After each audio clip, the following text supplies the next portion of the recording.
ஆதியாகமம் 2ஆம் அதிகாரம். இவ்விதமாக வானமும் பூமியும் அவைகளின் சர்வ சேனையும் உண்டாக்கப்பட்டு தீர்ந்தன.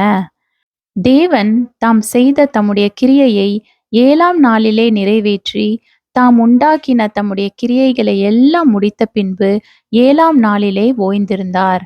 தேவன் தாம் சிருஷ்டித்து உண்டு பண்ணின தம்முடைய கிரியைகளை எல்லாம் முடித்த பின்பு அதிலே ஓய்ந்திருந்தபடியால் தேவன் 7ஆம் நாளை ஆசீர்வதித்து அதை பரிசுத்தமாக்கினார்.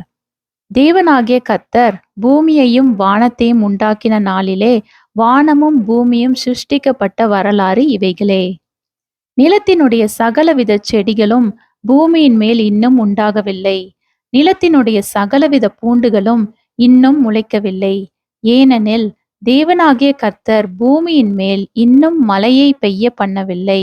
நிலத்தை பண்படுத்த மனுஷனும் இருந்ததில்லை. அப்பொழுது மூடு பனி பூமியிலிருந்து எழும்பி பூமியை எல்லாம் நனைத்தது. தேவனாகிய கர்த்தர் மனுஷனை பூமியின் மண்ணினாலே உருவாக்கி ஜீவ சுவாசத்தை அவன் நாசியிலே ஊதினார். மனுஷன் ஜீவாத்துமாவானான். தேவனாகிய கர்த்தர் கிழக்கே ஏதேன் என்னும் ஒரு தோட்டத்தை உண்டாக்கி தாம் உருவாக்கின மனுஷனை அதிலே வைத்தார். தேவனாகிய கர்த்தர் பார்வைக்கு அழகும் புசிப்புக்கு நலமுமான சகலவித விருட்சங்களையும் தோட்டத்தின் நடுவிலே ஜீவ விருட்சத்தையும் நன்மை தீமை அறியத்தக்க விருட்சத்தையும் பூமியிலிருந்து முளைக்க பண்ணினார். தோட்டத்துக்கு தண்ணீர் பாயும்படி ஏதேனிலிருந்து ஒரு நதி ஓடி அங்கே இருந்து பிரிந்து 4 பெரிய ஆறுகளாயிற்று.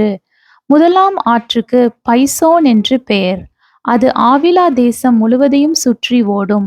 அவ்விடத்திலே பொன் விளையும். அந்த தேசத்தின் பொன் நல்லது.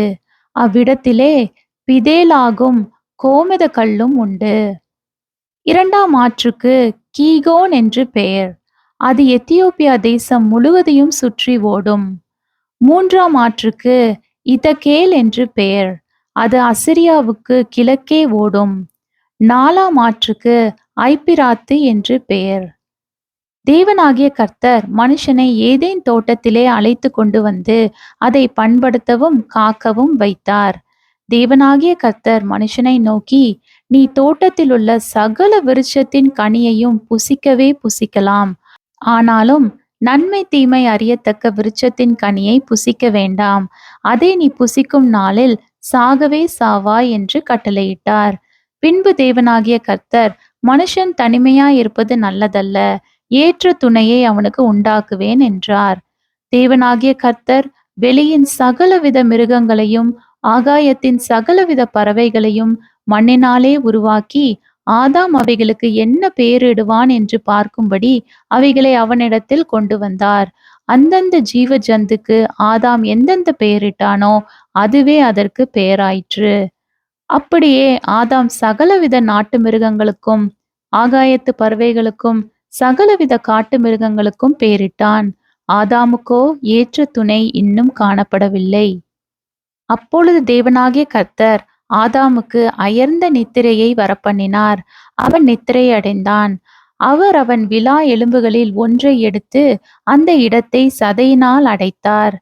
தேவனாகிய கர்த்தர் தாம் மனுஷனில் எடுத்த விலா எலும்பை மனுஷியாக உருவாக்கி அவளை மனுஷனிடத்தில் கொண்டு வந்தார். அப்பொழுது ஆதாம், இவள் என் எலும்பில் எலும்பும் என் மாம்சத்தில் மாம்சமுமாயிருக்கிறாள். இவள் மனுஷனில் எடுக்கப்பட்டபடியினால் மனுஷி எனப்படுவாள் என்றான்.